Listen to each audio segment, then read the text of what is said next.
let's look at the pulse chain here, because I think, let me share this tab instead. There you go. This is the daily.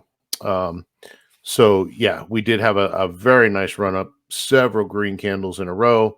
And of course, it is always healthy to have a little bit of pullback, set a higher low, and starting more green candles again. So if this pattern can continue a couple times here, we could be back to SAC price.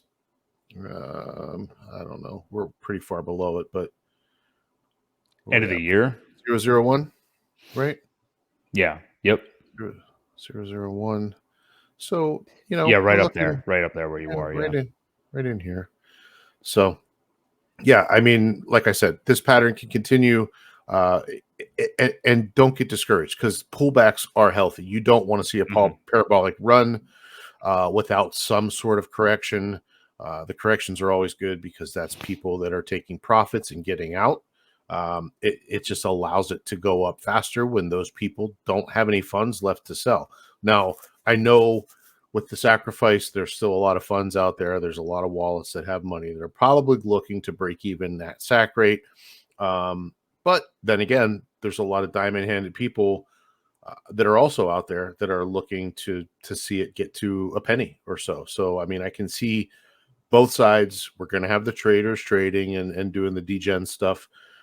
But yes, very healthy structure, always with a nice run up to have a decent pullback and then start over again. So yeah, we're looking really good with Pulse. And, I think these charts are all very similar because they're so tied together.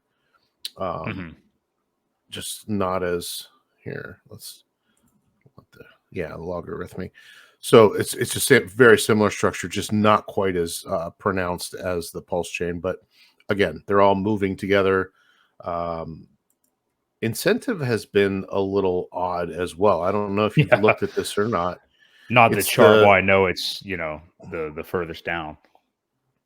Yeah, it is. But, it's also seeing some positivity. Don't forget, this coin was up over $85, 80 bucks or so. Crazy. At one point. And, because of what it was a farming token. People started selling it and trading it for other things. So obviously the value went down. However, it's got some interesting tokenomics to it. And, I don't think that people understand that it is very, it's not deflationary. It's always inflationary, but it has a halvening, kind of like Bitcoin does. So, there's some interesting things where at this floor, some big buyers could come in and own a share of the supply and pretty much make the market set the price, whatever they want. So, this is going to get interesting too when it gets up into a couple bucks. Things start taking off. They start pairing things with it.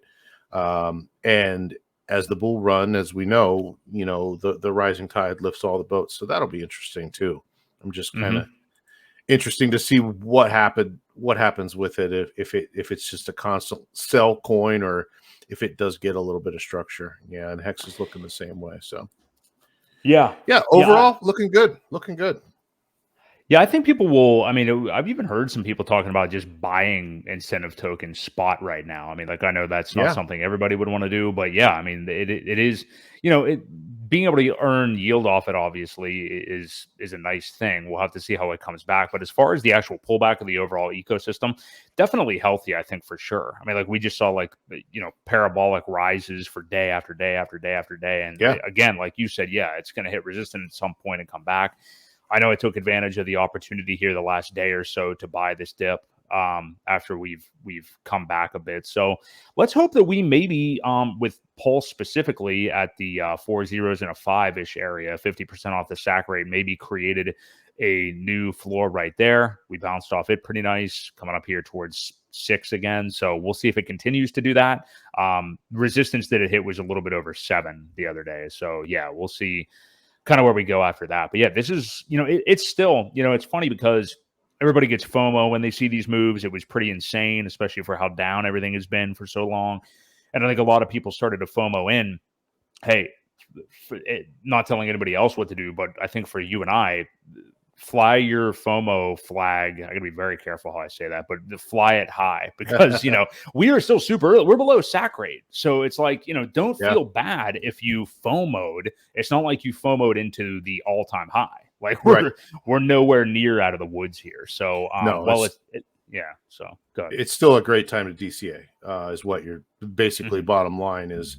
You're still getting in at a better rate than some of the smaller sacrificers, the people that put in anywhere from $100 to $1,000. They didn't really get any kind of volume bonus, so to speak. So yeah, you're still getting a much better rate than what they got. Now the coins that they got them for were at a higher value, so we can't forget about that. At the time of sacrifice, Hex was at 20 or 30 cents, whatever it was, and so there was a lot more value and a lot less. It took a lot less to get to that point than it does now. But again, the prices right now are pretty juicy. They definitely are, yeah. So feel free to FOMO. Triple F, that's what I'm doing right now. So